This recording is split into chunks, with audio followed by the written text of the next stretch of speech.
Hello, everyone. Welcome to Constellations Conversations with Rowland Smith. Hello, Robert.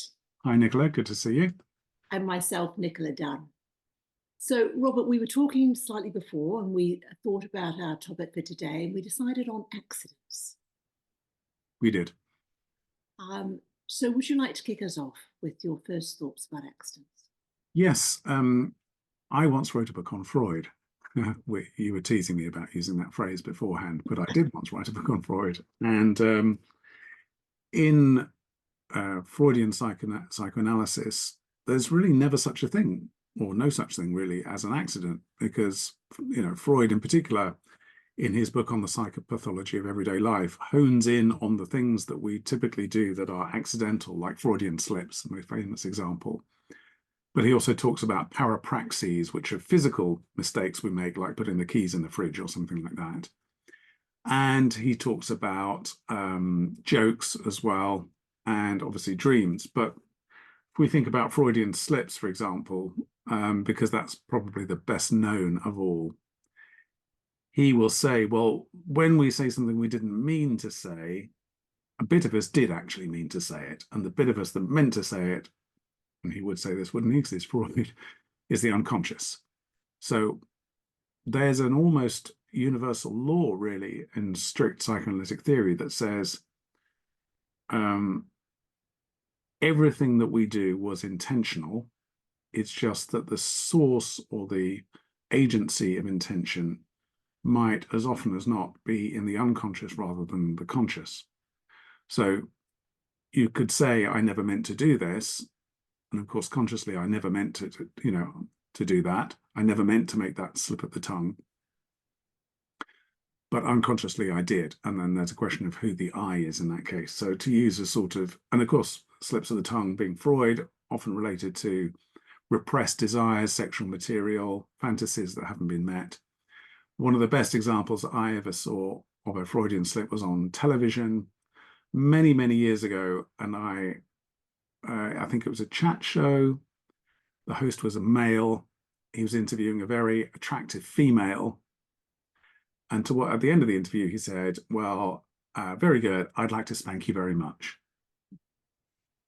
And I thought, well, what a perfect example of a Freudian slip, because he didn't obviously mean to say, I'd like to spank you very much, on live television. But something in his unconscious might have been playing out a sort of sexual fantasy about the woman involved. So in that sense, there are no accidents. And then there's a question of how much of that theory, psychoanalytic theory, gets transposed to constellations. Are there ever accidents in constellations? And I think we can think about that in at least two ways. One is when a client or issue holder tells us a story of something that's gone wrong or an accident in their life, do we apply the same lens as constellators and ask ourselves, which bit of you wanted this thing to happen, this accident to happen? So that's the first level. In the client's life, are the so-called accidents really accidental? And then I think there's at least one more category, which are accidents within the constellation. For example, I heard of a fellow constellator whom we both know who was constellating an issue to do with the birds in their garden, can you believe it, and how noisy they'd become. During the constellation, a bird came and landed on the windowsill during the constellation and started, chirping away. And I think you and I will often have had, strange experiences like that, which seem accidental, but perhaps aren't. So I think there's at least those two categories we could begin to think about. Yes, thank you. Thank you for your example. And the interviewer is very lucky he didn't say it to me, because I'm sure I would have something unprintable back. So I think if I could summarize for myself, yeah. I have a sense of the accidents that we're talking about as involving a movement within, let's say, the individual, the system, and a resistance. So the movement is made, it could be verbal, it could be physical, and then the resistance is the individual trying to capture it back. And often it is, I didn't mean to say it, which is the opposite of I didn't say it, because I did say it, but I didn't mean to. Yeah. So the gate has swung open. And exactly as you say, we have a wide-angled lens in constellating. And so our wide-angled lens spreads to the windows, to beyond the windows, to the street life. And like you'll have had hundreds of examples. Occasionally I've been sort of talking with the issue holder. They may have spoken about a painful sort of early period in their development. And what happens is suddenly you hear someone walking past, with a pushchair, and a baby cries. So there are these sorts of things that happen that are coincidental, but I guess we wouldn't say they were accidents. Sometimes people leave, a representative is pressed to go to the bathroom and they leave the constellation, or someone enters, or all sorts of things often happen, almost a little bit as though the constellation was a community play. So despite our best efforts to keep our borders and boundaries, material comes in, and this is all a part of what is being presented to us, we would say, through the field energy. Yeah. And then there was another point, which is accidents in the transgenerational history. So we can also talk a bit more about that. Yes, we can talk about that. And I've got a couple of examples of that, which we could, if we want to, kind of focus on. One time, this is a long time ago, maybe 8 or 9 years ago, a man came to my constellations in London. He was American and visiting from America, and we ran a constellation which was about a traffic accident that he'd been involved in. So it was an actual accident in the kind of most direct sense, which had more or less changed his life. Not necessarily physically, but in terms of the narrative of his life, the arc of his life. And in the constellation, I remember it quite well, we, almost like in a crime scene, actually, we reconstructed the accident. So we had the representatives representing the vehicle he was driving, himself, the other vehicle involved in the crash, and which in itself actually was a fascinating use, I suppose, of constellations, to go back and see what was happening at a very specific moment in time. But to cut a long story short, this accident had happened as he was driving away from his wife, having announced that the relationship was over. So he saw his wife, he said, this is the end, I'm leaving you. And then he literally left her, drove away in the car, and had a crash. And there were various elements to it, but at its heart, the accident was really about his guilt in leaving her, and the accident, in a very demonstrable way, representing a limit on his ability to become disentangled or detached from her. So the accident prevented the escape in some ways. And of course, then in the constellation, we explored further all the ways in which he remained entangled with his wife, and how the accident revealed this, and how his leaving her was a rather kind of shortcut route to dealing with the issues that there were in that relationship. So he tried to leave her, but of course remained kind of more attached. And because the accident happened while they were still together, and only a few minutes after he'd left her, of course they remained kind of all the more entangled for a while after that. So that was quite an interesting example for me to deal with. Yes. I have another example too, if that's okay, just to add.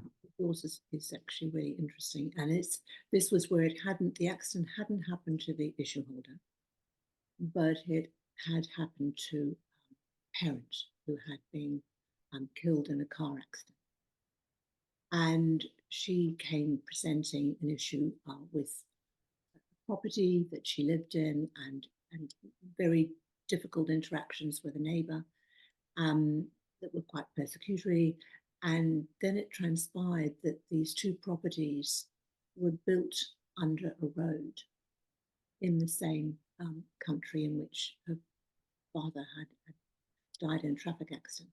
And so as the constellation developed, it seemed that this was a way of her actually maintaining a connection with the moment of the accident. That somehow at this slightly subterranean level below the road, things were not resolved. And so it was a sort of multi-dimensional constellation. So I think accidents, given the often, I mean, because they are accidents and they often involve trauma, there's a sort of a violence in the moment, isn't there? There's a collision, which often involves more than one person, but not always. And there is something that needs to be laid to rest. And I think we know from sort of Anger and St. Just's work on trauma and different sites around the world where massacres have happened, or Rupert Sheldrake has also looked at sites of traffic accidents in the UK. This idea that there is a memory that lingers both in the place, but also in the family. I didn't know about Rupert's work on that and traffic accidents. I must follow that up. I'll share a couple more examples since we're on the example, and they're so rich, aren't they, in so many ways. I was once asked to run a constellation for a woman whose husband was in a coma, having suffered an accident, and she wanted nothing more but to revive him, essentially, and bring him back into the world. And it was very clear from the constellation that his representative, the man's representative, didn't wish to be brought back into the world, and he was very ready to move on into death, essentially. And the accident, well, again, just putting it very, very pointedly, was an exit door for him that he'd reached for in order to leave this world. And in turn, that was to do with his own need to follow his own parents and so on. And you know, he didn't want to be dragged back into this world. Of course, it was awful for the wife, but that's what, you know, transpired. And the other example I was thinking of was a man who had lost his father, also lost his father. His father's a very keen rugby player, and he was in the middle of a match. Not a professional rugby player, but a very keen, serious sort of amateur or semi-professional maybe, and had a cardiac arrest and died on the pitch, just in the middle of the game. You know, so that was an accident, but in the sense that you're, I think, getting at there, which is this surprise, in the sense of this, the out of the blueness, which I think most of us experience accidents as. And what was so difficult for the son in this case was this sense of the fallibility of the father, you know, having looked, you know, it was a lovely relationship with the father, but quite idealizing of him. You know, dad is always there, he's strong, he's fit, he's capable, and so on. But no, there is a severe limit on his ability to be a dad and to help. And that was absolutely crushing for the son. And that was the thing that was most traumatic in the trauma for the son about the accident, was being deprived of this sense of his father as being there and capable always, you know, and the accident being you know, what deprived him of that fantasy, I suppose, in some ways. Yes, I mean, these are incredible examples, Robert. Yeah. And there's something about accidents being related to something that is unresolved, often transgenerationally. Yeah. And so there is a repetition element, in the sense that often there's damage to the body or loss of life. And of course, we then don't have a completion, we just have a repetition. And that's the problem with accidents. Don't tend to resolve anything. You know, the balance is not paid. Yeah. It's just increased. And so that's where constellations are often incredibly helpful, I think, in the sense of actually opening up the the taproot of accidents, Yeah. and working with where that movement needs to come into completion and fullness. Yeah. I think what you're saying, there's a link to a broader sense of accident, which is more to do with misfortune. When people suffer, when they lose a job, for example, that they weren't expecting to lose, or have a sudden loss of income, or loss of status, for example. These are accidents in a slightly softer category, maybe, of accident, which I think is connected to the notion of self-sabotage. That I was working with a client who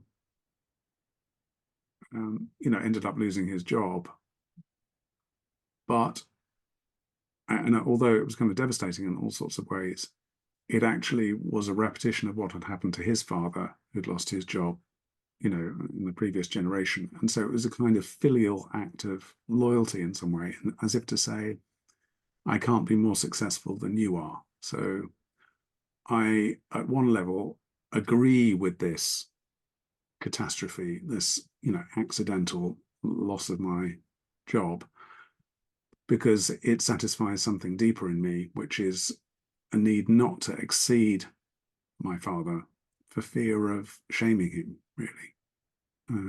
Of course, then we played that out in the constellation, and the father's representative was adamant that, this doesn't help, your failure doesn't help me at all. And that, which is quite a common trope, I think, we'd find in constellations transgenerationally. Yes, it actually makes things worse, actually. Yeah. Because it's sort of, if we think about it, we think of ourselves, both as children and perhaps as parents, if we are, or uncles or aunts. There's a sense that what might be identified with our own lifetime is now setting a course within the family that creates more pain. Yeah. Yes, exactly. And most people would prefer that their choices or misfortune ended with them rather than continued. Yes, exactly. Yeah. This idea of this love, isn't it? It's a kind of merging. I mean, Bert Hellinger called it blind love, but it's a kind of merging. Yeah. Sacrifice myself for, as if this will change them. That's right. It doesn't serve anybody. It's not really helpful. It is an act of loyalty, but as you say, kind of a blind version, which is but it takes us back to our conscious again, just as we takes us back to the part of ourselves which is not subject to our conscious knowing. I think there's a link there also with the notion of control. I mean, people who suffer accidents, what's so shocking about it is that it wasn't in the plan. And the openness to, I think it's, accidents are particularly difficult for people who have control issues, putting it very simply. And one of the things I like to set up in a constellation is the idea that life does have risk in it, and that risk is part of what life is. Life and risk kind of go together, but in both senses. There's a risk of good things as well as bad things.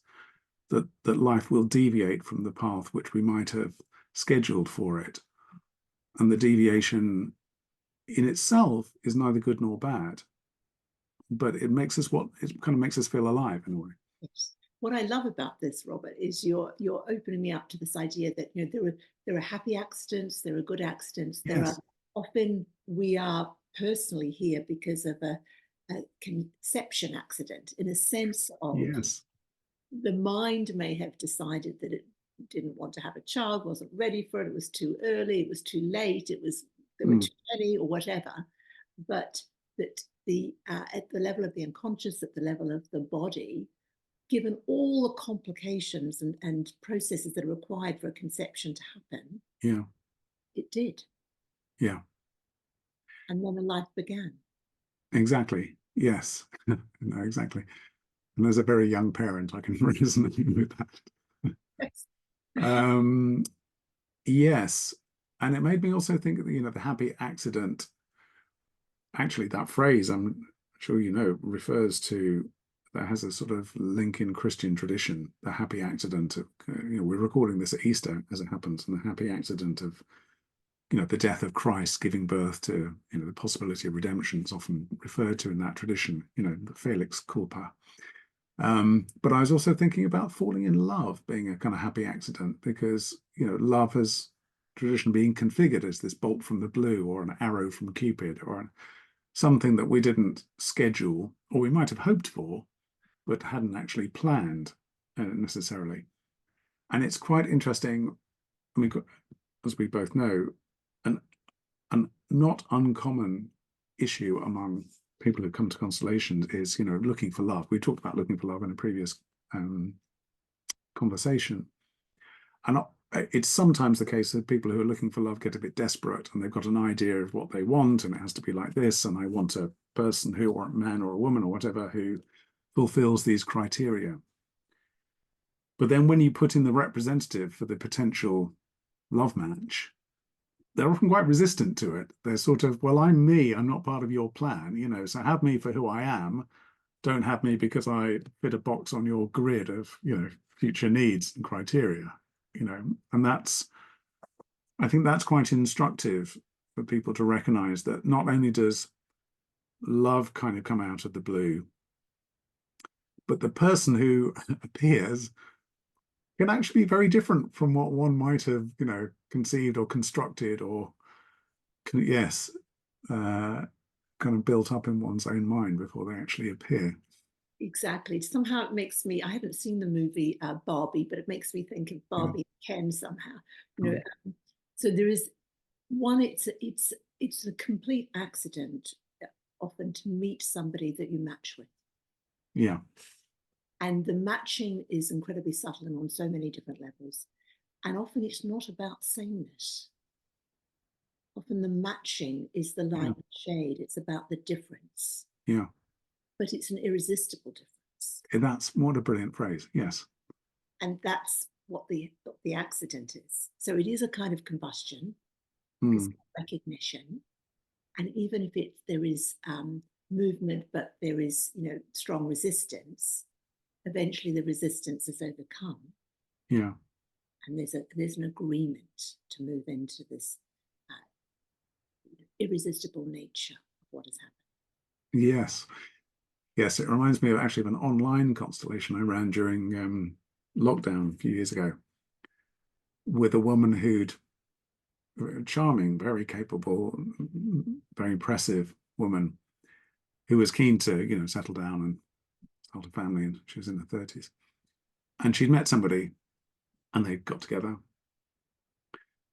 But what transpired in the constellation, I'm laughing because she had enough sort of self-awareness to recognize this in herself as well, was that, once she kind of got the man in her life, she then had a plan. It's like, right, now we're together. Now this is what we do. We'll be together for a year, then we'll get married, then we'll have our first child, then we'll move back to Europe, and it was very, and of course in the constellation, he was like, whoa, whoa, just a minute there, there are things in this world which don't fit in your plan, much as I love you and all the rest of it. It's what I bring as a partner is the possibility of accident in your life, actually, and the things that don't conform to your schedule, and happy accidents in that sense, and maybe unhappy accidents too. But when we get together with other people, we're multiplying our possibilities for the accidental, aren't we? Suddenly, we're in with a whole set of new relationships. They arrive with friends, they arrive with exes, they arrive with a family, they arrive with children of their own, parents of their own, whatever. They arrive with a job, with a certain financial, situation, with a certain health situation. And suddenly our plan is now multiplied or divided by all these other switches or something. That's right. He's not a Ken and she's not a Barbie. Exactly right. And there's something about the happy accident involves an evolution over time. Through, if we're talking about a relationship, through through that which had not been planned for. Yeah. Um, Yes, I mean, I mentioned lockdown just then, and in a way, we've all lived through, and a global accident. Um, Now, of course, everything we know about COVID now suggests it was entirely predictable. All sorts of reasons why it kind of had to happen, to do with greater levels of interconnection between humans, travel, nationalisms, boundaries, invasion of nature, contact between wild animals and humans. It was perfectly predictable, and yet, of course, was experienced as a catastrophic, unheralded accident.